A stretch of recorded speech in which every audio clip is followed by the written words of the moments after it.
Gente, les saludo, espero que todos estén bien. Ya estamos iniciando nuestra sesión correspondiente al día de hoy. Creo que es la octava, séptima sesión. Esta sesión, como yo les prometí anteriormente, es la continuación de lo que habíamos comenzado. Y básicamente la propuesta que yo les hice, si ustedes recuerdan, es que para que podamos formar nuestro pensamiento correctamente como gente de fe, como creyentes que somos, lo primero que necesitábamos hacer era desaprender, porque hay muchas cosas que necesitamos desaprender, ¿verdad? Y mencionamos cuatro, podríamos haber mencionado algunas otras, pero por lo menos esas cuatro son indispensables, son cosas que tenemos que hacernos conscientes de ellas y bueno, por eso creí importante mencionar esas cuatro. Ahora, hoy, en esta sesión, vamos a hablar ahora sí de lo que, sí, cómo aprendemos y qué es lo que tenemos que aprender. Esa es la otra parte. Es decir, ¿qué nos enseñan las escrituras con relación a esto? ¿No? Así que vamos a comenzar allí, vamos a comenzar a ese nivel, entendiendo lo que la Biblia misma nos enseña acerca de lo que tiene que ver con el conocimiento, el entendimiento y, por supuesto, lo que la Biblia nos indica con relación a formar nuestra mente correctamente, porque la mente juega un papel indispensable en nuestra relación con Dios, en nuestra espiritualidad y, por supuesto, en la manera en que nosotros somos cristianos de forma intencionada en una realidad tan compleja como la que nos ha tocado vivir. Así que a eso le vamos a entrar en esta sesión, vamos a entender esos asuntos y a partir de ahí vamos a ir tirando líneas para las próximas sesiones. Vamos a ir profundizando en muchos de estos aspectos que tienen que ver con esa conformación. Si quisieran verlo de alguna manera, esto es algo así como cuando una persona va al médico y el médico consigue que la persona tiene anemia. Entonces, esa anemia, bueno, implica que hay que alterarle la dieta. La dieta tiene que ser modificada porque si la persona continúa con ese tipo de dieta, bueno, va a poner en peligro su vida. Entonces, los correctivos son con relación a la dieta. Y la dieta es básicamente escoger fuentes, alimentos que pertenecen a fuentes que suministran algo que necesita ser aportado al cuerpo. Bueno, eso es básicamente lo que estamos haciendo en esta sesión. Vamos a comenzar a explorar la posibilidad de ir escogiendo esas fuentes. ¿Cuáles son esas fuentes que nos necesitan aportar una dieta diferente? Porque la dieta mental, espiritual y si quisiéramos intelectual que hemos estado, a lo mejor no ha sido suficiente, no ha sido lo suficientemente nutritiva, no nos está permitiendo desarrollarnos, no nos está permitiendo, ¿verdad?, ir más allá de lo que necesitamos ir. Y de nuevo, todo esto de cara a lo que les he estado planteando.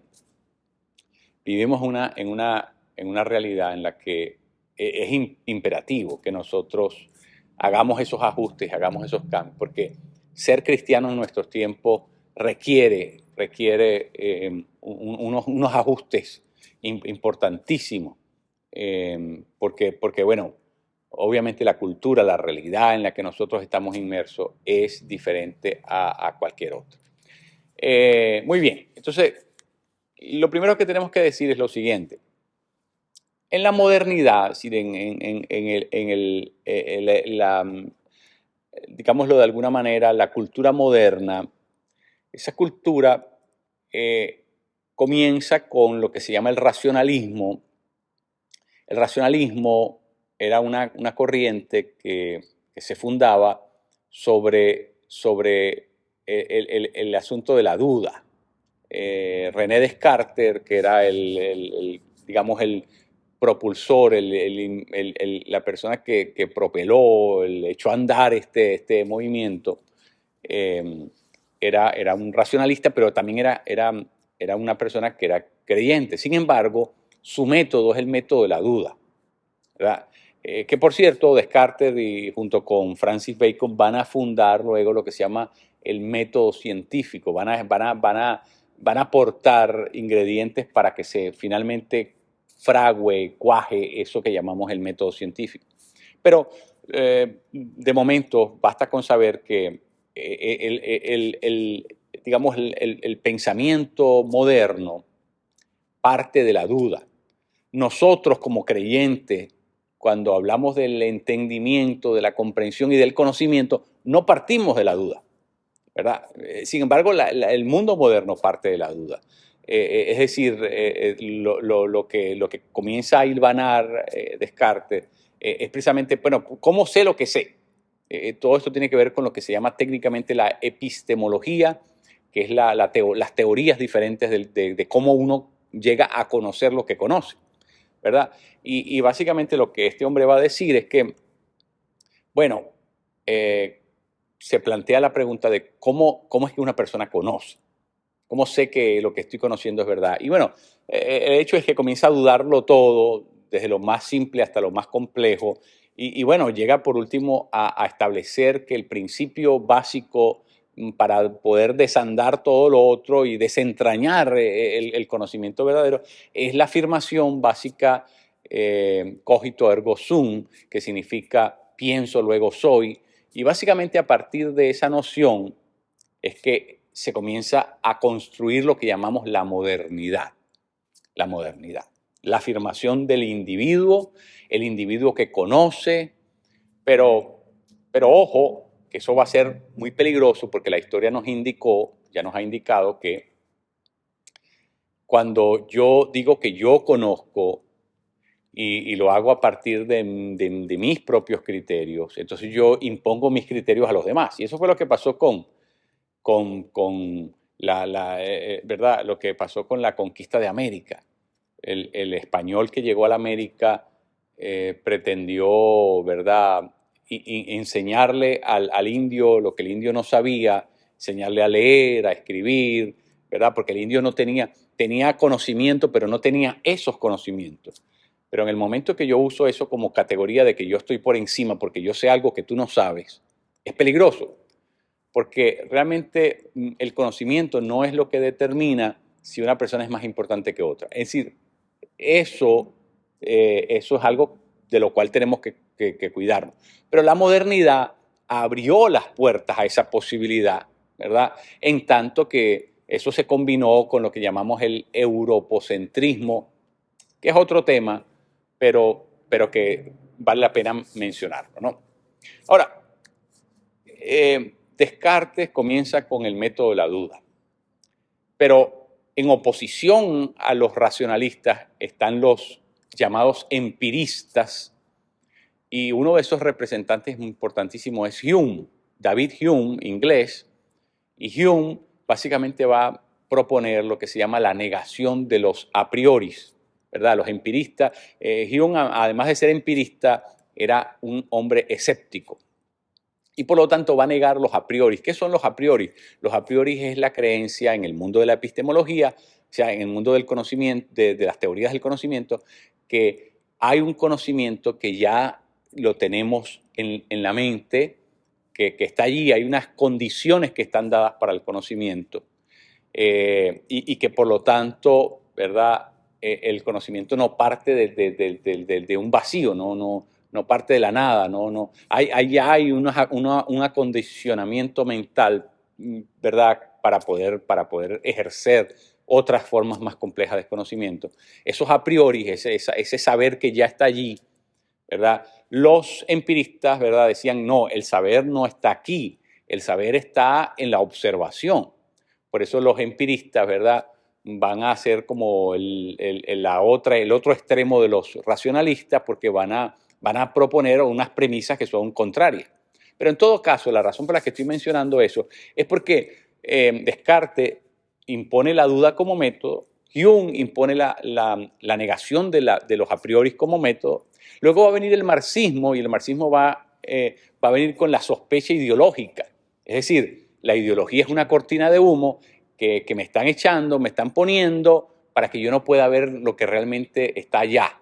en otras palabras, para que yo no pueda comprender la realidad y me mantenga en un estado de ignorancia que me haga susceptible a algún tipo de manipulación, opresión, etcétera. Entonces la ideología, ¿verdad? Es algo que hay que interpretarla, hay que acabarla, hay que, ¿verdad? De alguna manera identificarla, porque el marxismo propone en su teoría lo que se llama la sospecha ideológica.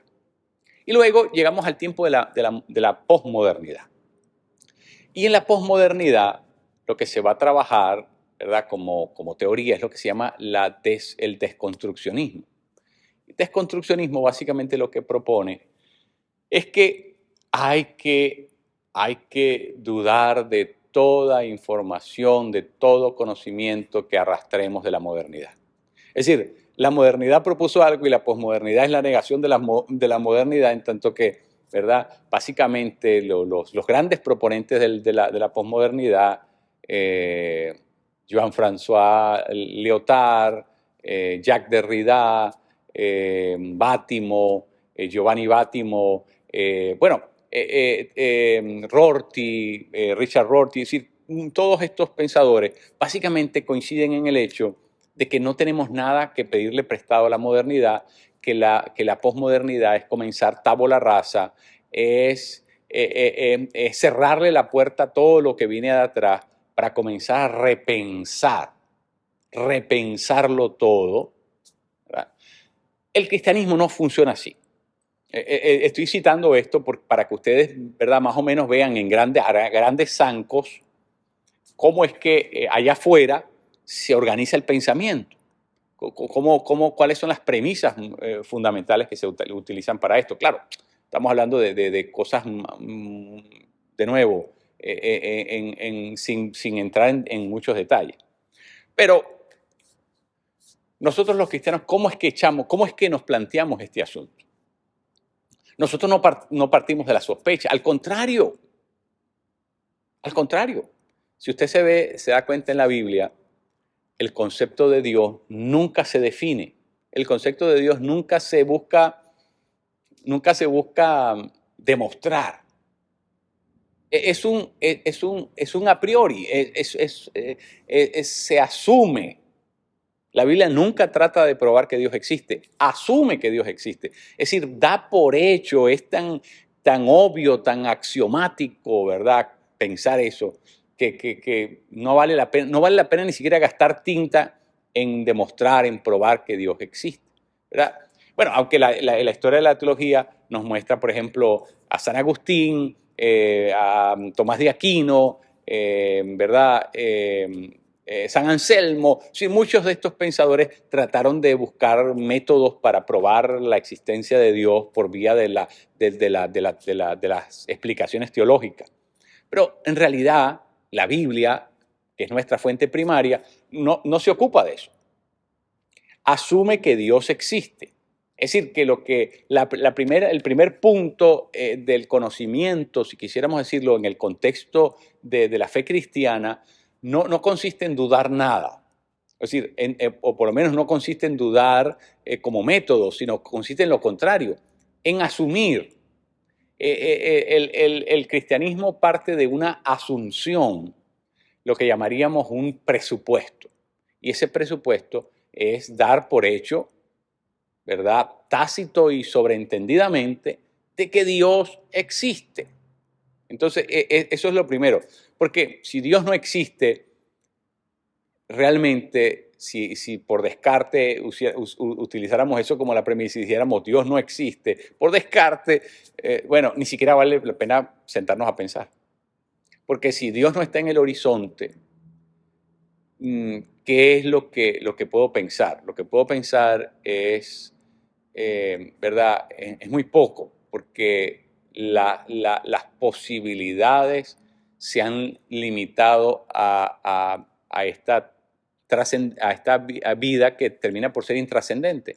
Y entonces, la pregunta que se hace, si la vida es intrascendente, si no hay nada después de la vida, no hay nada trascendente, no hay nada divino, Dios no existe, digamos, si establecemos eso como norma, bueno, entonces, ¿qué es lo que vamos a pensar? Lo que vamos a pensar es si nos morimos hoy o esperamos la semana que viene para morirnos. Es decir, ya no queda nada sino el desenlace final de la vida propia. Es decir, por eso se convierte en algo fatídico, en algo, ¿verdad? Lo que se llama un nihilismo.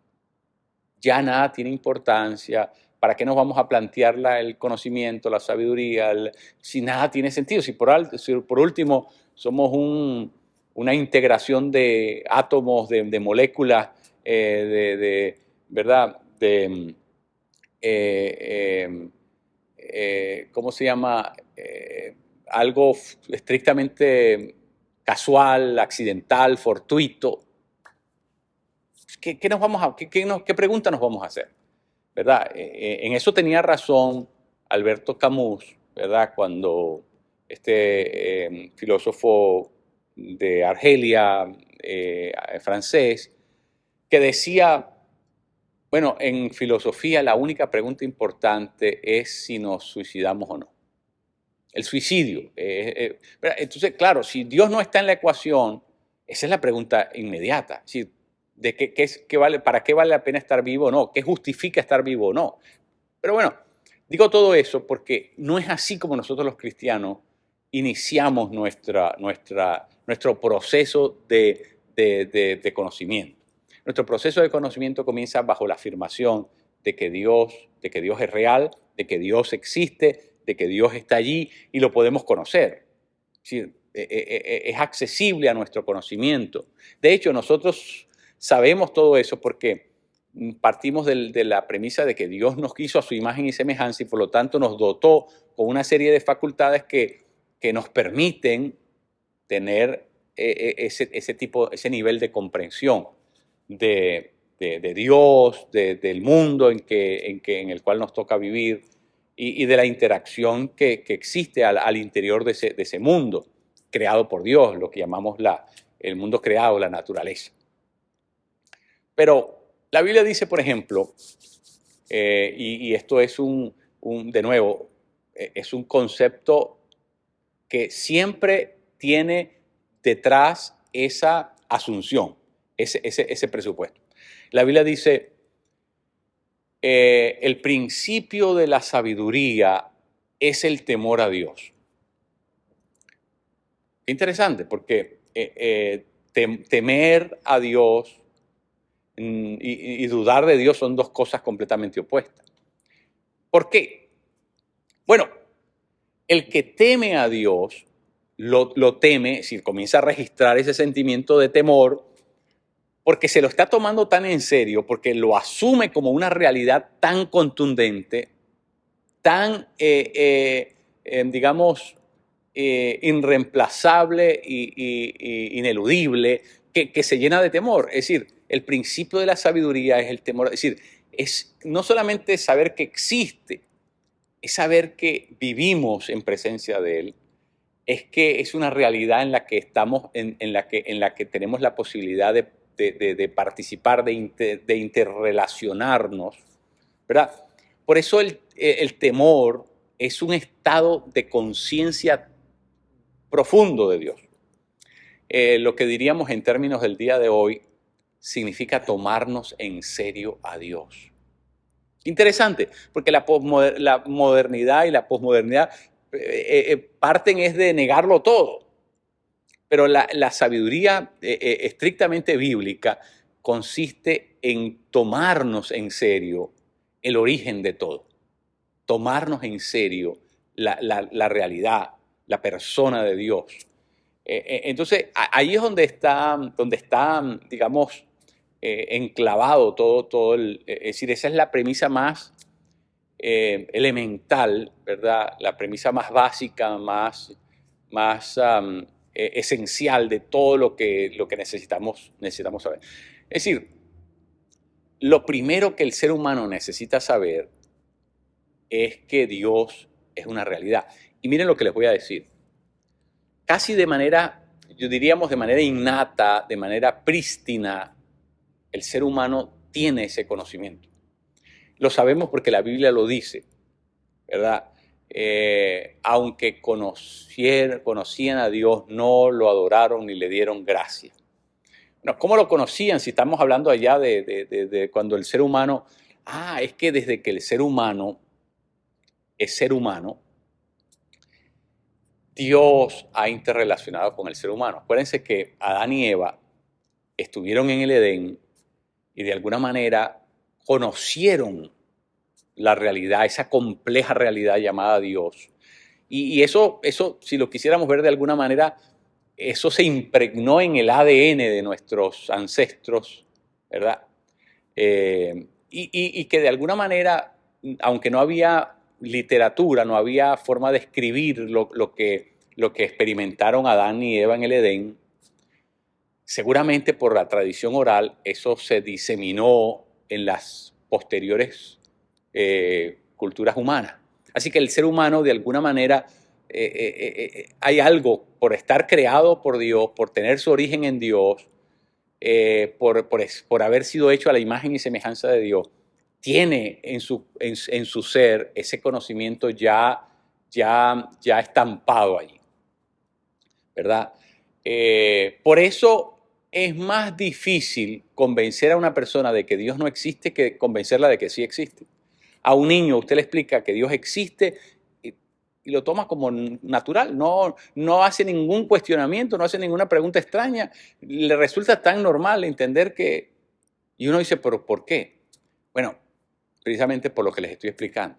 Eso explica también por qué hay tantas religiones en el mundo, porque de alguna manera el ser humano es proclive, tiene una tendencia, una predisposición a creer que hay un ser supremo, que tiene que haber un ser supremo. Desde la religión más primitiva, que es el animismo, ¿verdad? En adelante vemos todo el desarrollo de las religiones mundiales, nos damos cuenta que parten de la misma premisa: Dios, tiene que haber un ser, aunque no lo llamen Dios, tiene que haber un ser supremo que está detrás de esto que llamamos el mundo, la realidad, la naturaleza. Entonces, eso es importante porque básicamente lo que estamos tratando de establecer es que lo primero que necesitamos conocer para pensar cristianamente, para poder establecer un desarrollo, ¿verdad?, profundo del conocimiento en el contexto de la fe cristiana, es que esa es la plataforma fundante, es la premisa más básica de todas. Dios es una realidad interactiva, es decir, es una persona, y por ser persona entonces puede interactuar, interrelacionarse con nosotros, podemos participar de esa realidad. Dios no es objeto. Y eso es uno de los grandes problemas que tenemos que revisar en nuestra forma de concebir la teología, que hemos pensado que estamos estudiando un objeto. No, Dios no es un objeto, Dios es un sujeto, ¿verdad? Por lo tanto, la función de la teología no es estudiar a Dios, es estudiar lo que Dios nos ha revelado. Es diferente porque estudiar a Dios sería imposible, porque a Dios no lo podemos meter en un laboratorio, no lo podemos disectar, no podemos, ¿verdad? No podemos, ni siquiera podemos verlo, ni siquiera podemos olerlo, ni siquiera podemos tocarlo. Es decir, el método científico no nos va a servir. Incluso nuestros sentidos se van a quedar cortos, porque Dios es una realidad tan superior a todo lo que nosotros conocemos, que es absolutamente diferente. Y por lo tanto, ¿verdad? Por lo tanto, la premisa bíblica es que Dios es el que se revela, Dios es el que nos da a conocer. Dios es el que toma la iniciativa el ser humano no puede hacer nada para llegar a Dios. Tiene que ser de la otra manera. Dios es el que tiene que darse a conocer, porque todo lo que nosotros podemos lograr si partimos de nosotros hacia Dios, si tomamos esa trayectoria, de hombre a Dios, en vez de Dios a hombre, lo único que podemos hacer es un ídolo. Y es la historia de las religiones. La historia de las religiones ha demostrado que el ser humano es una fábrica de hacer ídolos, que a lo largo de su historia, de su trayectoria histórica, lo único que ha hecho es, ¿verdad?, un despliegue inmenso de ídolos. Es la historia del ser humano. Ahora, entonces lo primero que necesitamos saber es que el temor a Dios, y de nuevo, ese temor es un estado de conciencia de que Dios no solamente es un ser allá estratófico, no solamente es un ser, ¿verdad?, ajeno, que existe pero está inaccesible. No, no, no. Precisamente el temor a Dios implica que me tomo a Dios tan en serio, que es una realidad tan palmaria, tan cerca a mi vida, tan, tan envuelta y de la que participo cotidianamente, que no puedo menos que vivir en un estado de continua reverencia. Los reformadores llamaban eso quorum Deus. Quorum Deus es cuando nosotros vivimos conscientes de que estamos permanentemente en la presencia de Dios.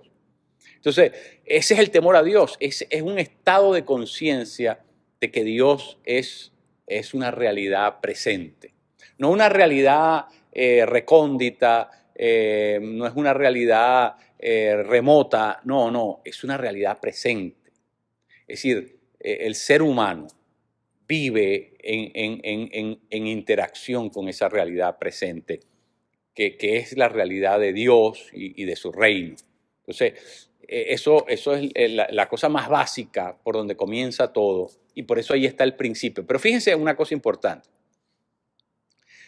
que el conocimiento bíblico siempre interrelaciona las emociones y la voluntad.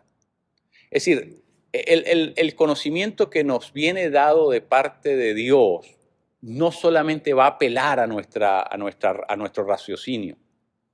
El conocimiento que viene de parte de Dios es un pensamiento integrador. Lo que tiene su origen en Dios apela, compele a cada uno de los aspectos que forman nuestro ser, nuestra alma, nuestro ser interior. Es decir, la racionalidad, la emotividad, los sentimientos y la voluntad. Todo. Las matemáticas no te emocionan. Las matemáticas no te llevan a tomar una decisión existencial. Las matemáticas solamente se procesan aquí, las ciencias exactas no tienen ningún efecto en cómo vivimos, cómo decidimos, cómo establecemos nuestras relaciones con los demás. No tiene nada que ver con eso. Pero el conocimiento de Dios, cuando comprendemos las cosas de Dios, no solamente va a tocar a mi racionalidad, mi voluntad y mis emociones, sino que además el efecto que va a tener en mí es que me va a acercar más a Él y me va a acercar más al prójimo. Entonces aquí tenemos el elemento horizontal, el elemento vertical, el elemento horizontal, ¿verdad? Y la totalidad de lo que yo soy como persona. ¿Por qué? Porque el conocimiento de Dios existe para eso. Muy interesante que el conocimiento bíblico, a diferencia de otro tipo de conocimiento, es un conocimiento empírico. Es decir, cuando se usa la palabra conocer, no solamente la palabra epignosis, sino otras palabras que se usan en el Nuevo Testamento para referirse al conocimiento, esas palabras siempre implican no solamente un conocimiento abstracto, conocimiento estrictamente intelectual, un conocimiento estrictamente racional. No, incluyen la totalidad. Dios existe para ser conocido, pero no conocido como una idea, no conocido como un concepto, no conocido como una noción. Por eso el conocer que nos plantea la Biblia es diferente, es un conocer diferente. Es un conocer de participación, de reciprocidad, de inclusión, de inclusión. Ese concepto es un concepto muy poderoso porque, bueno, fíjense que el capítulo 20 del Evangelio según San Juan termina diciendo, todas estas cosas han sido escritas ¿para qué? Para que le conozcan a Él, para que crean en Él y lo conozcan. O sea, en otras palabras, el fin último del texto bíblico no es que nos hagamos macrocefálicos, superintelectuales, eruditos del conocimiento teórico, no, no. El fin último de que todo eso esté escrito es provocar, inducir un encuentro, una relación, porque ese es el verdadero conocimiento. El conocimiento bíblico es un estado de fusión. ¿Por qué? Mire, porque el bien y el mal solamente se conocen al unirnos al bien o al mal. Eh, Adán y Eva fueron creados unidos al bien. Pero en el momento que ellos participaron, y fíjense que fue algo que se llevaron a la boca, algo que entró en ellos, no era una idea, no era una explicación que le dieron, entonces la explicación los pervirtió. No, fue algo que se llevaron a la boca, algo que se hizo parte de ellos. Nosotros somos lo que comemos, porque lo que comemos se integra en lo que nuestra persona. De alguna manera, ¿verdad? Metafóricamente, el hecho de que era una manzana lo que nos está tratando de decir es que hay un acto de unión. No todo lo que nosotros conocemos bíblicamente en el sentido espiritual es por participar de eso. Y Adán y Eva solamente participaban de Dios, pero en el momento que comieron del árbol, participaron del mal. Entonces esa participación del mal significa unirse al mal. Y por eso es que el ser humano ya no se puede desaforar de su condición. Ahora no es que peca, es pecador. Es decir, su sustancia es en esencia eso. Y no se puede separar, no puede desprenderse de su condición. ¿Por qué? Porque ahora conoce al mal, pero lo conoce bíblicamente. No como teoría, lo conoce como realidad, como una realidad. Lo conoce por estar unido, por estar fusionado a eso. Entonces, ¿verdad? La Biblia incluso dice, ustedes recordarán que la Biblia dice, conoció a Adán a su mujer y fue uno con ella. ¿Verdad? ¿Qué significa eso de que conoció a Adán a su mujer? Bueno, está hablando del coito, está hablando de una relación sexual, está hablando de que se hicieron una sola carne, está hablando de un conocimiento, de nuevo, empírico. No que Adán se sentó y entonces hizo una lista de los atributos de Eva, y entonces cuando tenía esa lista, ¿verdad?, teórica, entonces hizo un discurso, ¿verdad?, un discurso sobre la belleza de la mujer recién creada. Está hablando de que hubo un encuentro, está hablando de un conocimiento por relacionamiento. Entonces, eso es importante tenerlo como premisa, porque si vamos a entender algo a nivel espiritual, a nivel bíblico, a nivel de Dios, siempre va a ser algo que tiene que ver con la totalidad de lo que soy. Porque lo que Dios me va a revelar es la totalidad de lo que Él es. En otras palabras, yo no puedo conocer nada de Dios sin participar de Él. Fíjense que Dios es una... Dios es en esencia espíritu y Dios es en esencia amor. ¿Verdad? Eso es lo que nosotros hemos siempre dicho. Dios es espíritu, Dios es amor, Dios es ágape, dice Juan, ¿verdad? Entonces, bueno, pero la única manera que yo puedo conocer a Dios es si su espíritu está en mí. Y la única manera que yo puedo, ¿verdad?, conocer a Dios es si recibo su amor. ¿Por qué? Porque a Dios no lo puedo conocer fuera del mismo. Porque Dios no es una idea, porque Dios no es un concepto, Dios no... Fíjense que ni Dios ni el reino en la Biblia se definen. No, porque solamente existen para ser experimentados, solamente existen para tener encuentros con ellos, solamente existen para participar de ellos. No pueden definirse. Dios, cuando Moisés le pregunta, bueno, ¿y quién les dijo que eres tú? Yo soy el que soy. ¿Verdad? No le da una definición, no le da una explicación, no le da sus rasgos, no le da su... No. Lo único que le dice es que Él es la raíz de todo, Él es el origen de todo. Él es el que está completo, por eso soy. Soy es un presente continuo, y el presente continuo es que Dios solamente existe en presente continuo. Es decir, es el ser ya completo. No necesita ser completado, no, ya está completo, ya es todo.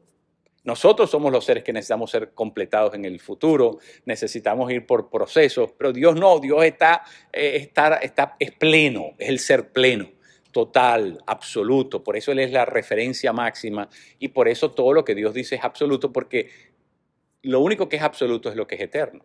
Lo que no es eterno no es absoluto. Por eso, como Dios es eterno, es el absoluto total, y lo que Dios dice es absolutamente total, porque Dios no va a mudarse, no va a cambiar. Él es el que es, no el que fue ni el que será, el que es siempre. Dios no ha alterado nunca su realidad, siempre ha estado en presente, nunca ha estado en pasado, nunca va a estar en futuro, siempre está en presente continuo, porque Él es el ser acabado, perfecto. Entonces, ¿qué pasa? Cuando Dios se quiere revelar, y es lo que vemos en las Escrituras, ¿qué cosa va a revelar Dios? Dios no puede revelar nada que no sea Él mismo. Es decir, la revelación bíblica no es la revelación de otra cosa ajena a Dios. Dios no nos está revelando las leyes naturales, Dios no nos está revelando ¿verdad? La extensión del universo. No. Todas esas otras cosas son inferencias, pero lo importante es que Dios, la única forma que tiene de revelarse es dándose Él mismo. Si lo que Dios nos revela es por medio de Él darse. ¿Por qué? De nuevo, porque Dios no tiene nada que revelar y Dios no tiene nada que darnos sino su propio ser. Por eso cuando Dios nos amó, ¿verdad? En la cruz del Calvario, se entregó Él mismo porque no tenía nada que dar. Él mismo tuvo que ir en persona, ¿verdad? ¿Por qué? Porque la cruz del Calvario es la revelación máxima de Dios. Así que ahí tenemos las dos cosas. El lugar donde Dios se entrega, su esencia, su totalidad, es el mismo sitio donde se revela. ¿Por qué? Porque nosotros no podemos conocer a Dios sin conocerlo en persona.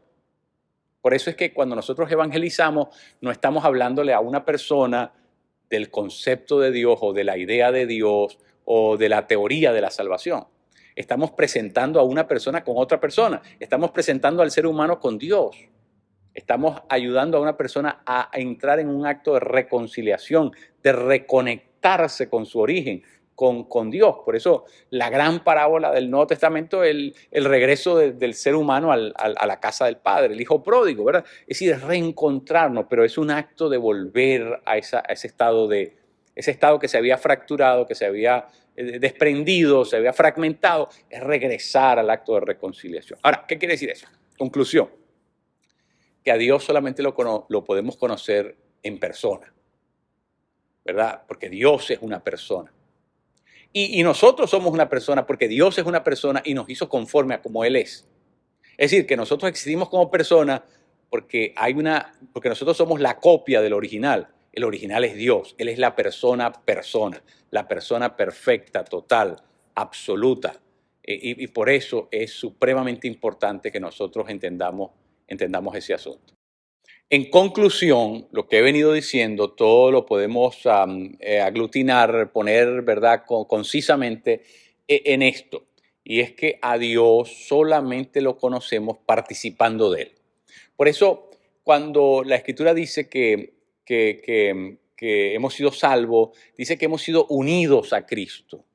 ¿Por qué? Porque la salvación es regresar a conocer a Dios.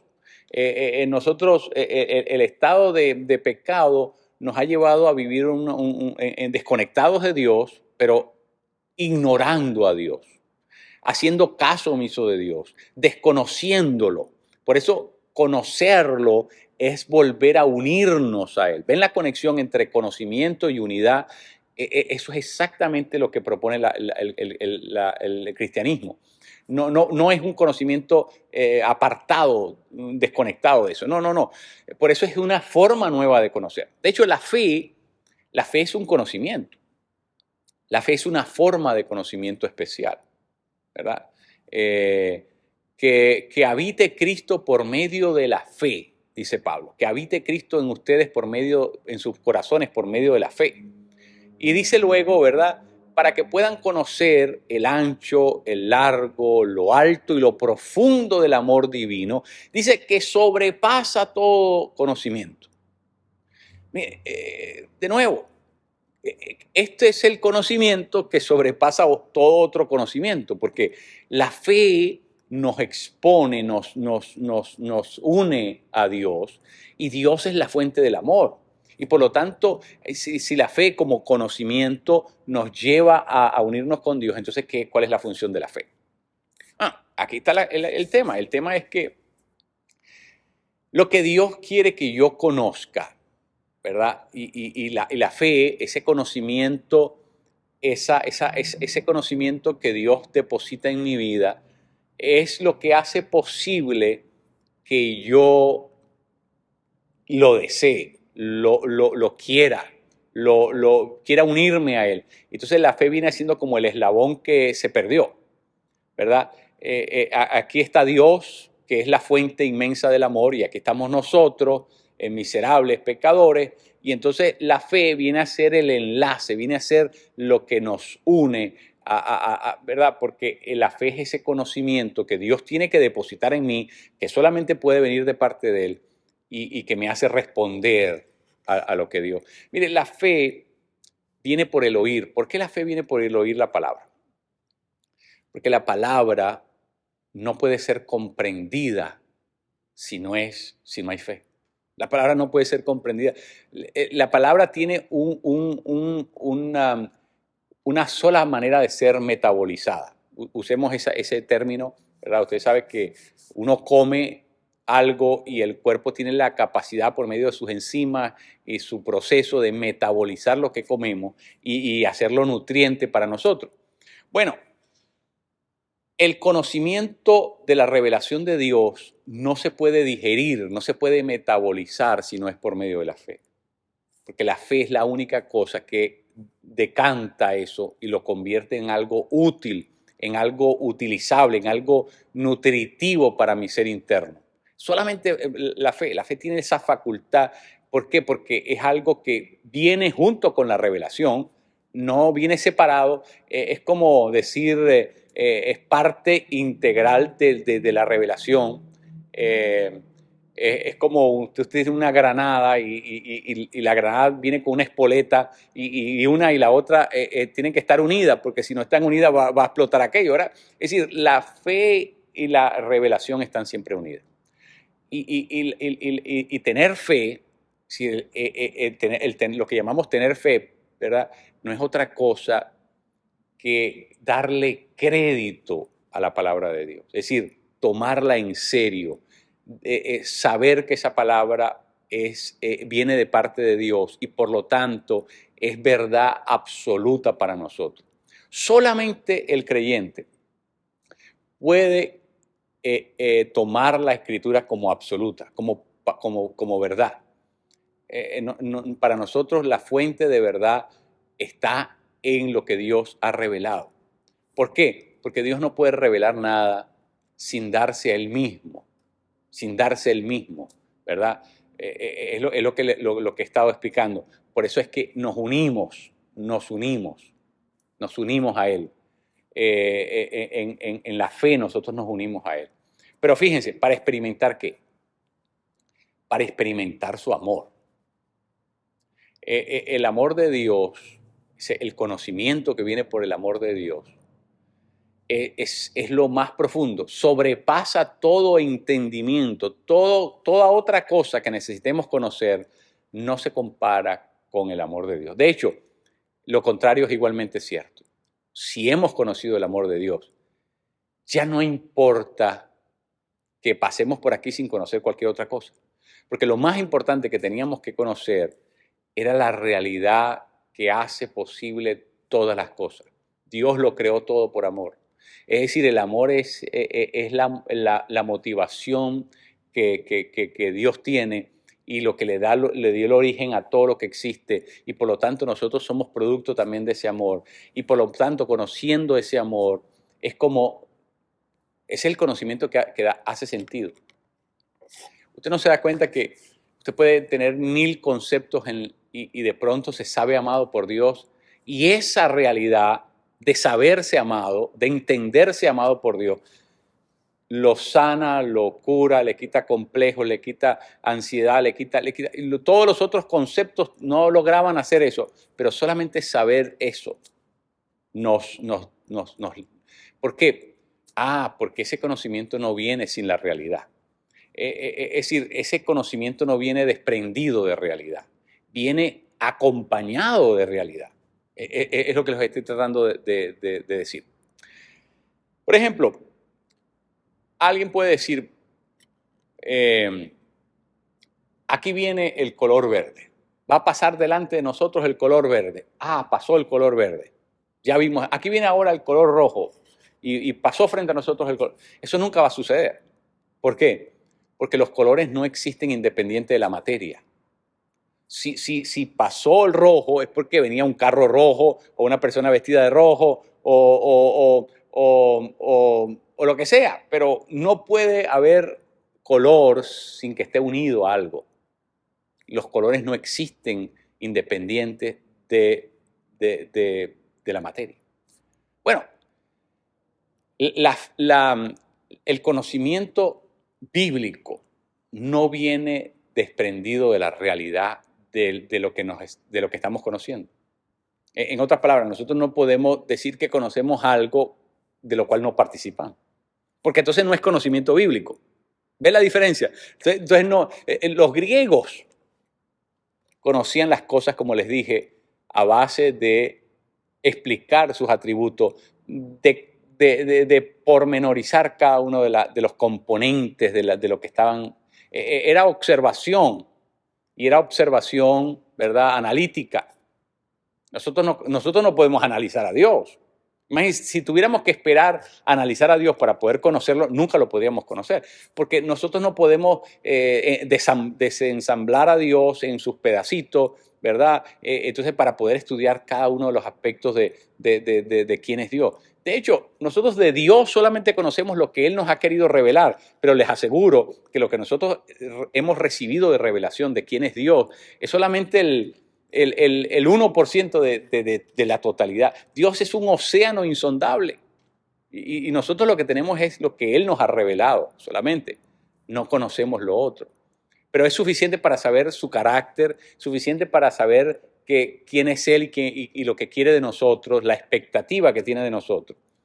Pero esta primera clase sobre el conocimiento en el ámbito cristiano es demasiado importante, porque si nosotros agarramos esto, podemos explicar todo lo otro.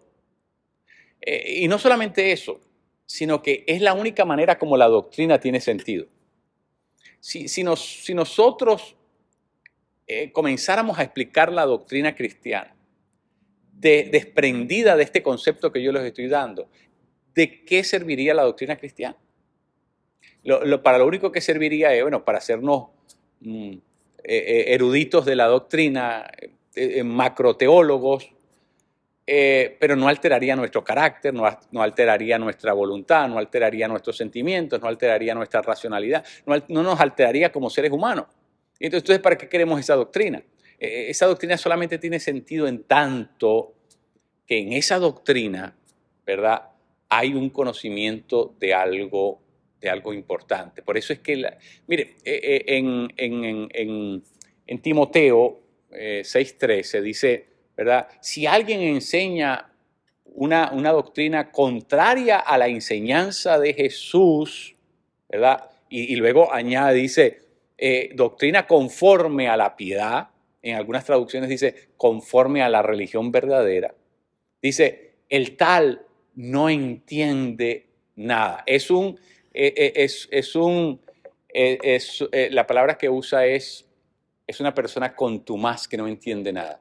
Es una persona caprichosa, es una persona que persiste en algo y no entiende nada. ¿Por qué? Porque el entendimiento que está conectado a lo que Jesús nos enseñó, ¿cuál es el conocimiento que está conectado a lo que Jesús nos enseñó? Jesús. El conocimiento que está conectado a lo que Jesús nos enseñó es Jesús. No puede ser otra cosa. De nuevo, Jesús no vino a enseñarnos nada que no fuera Él mismo.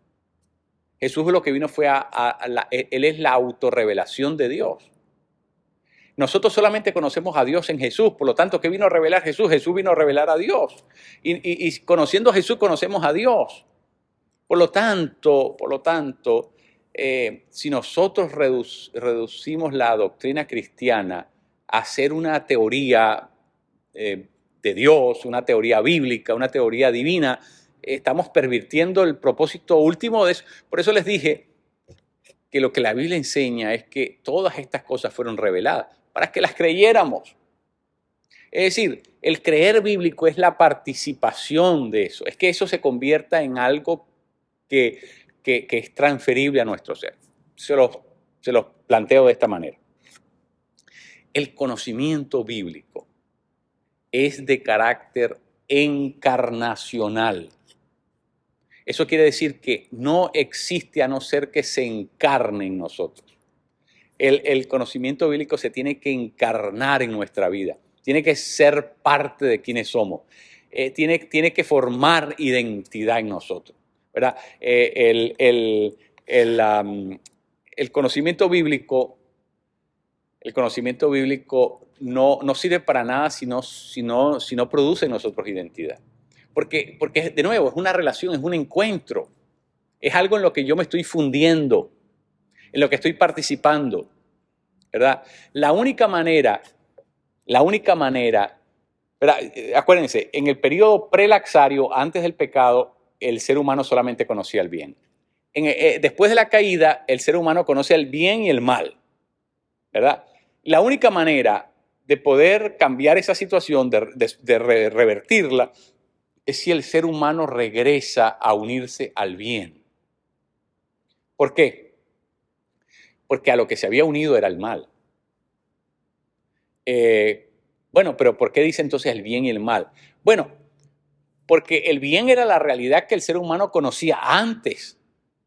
Pero una vez que el ser humano comió del árbol de la ciencia del bien y el mal, del conocimiento del bien y el mal,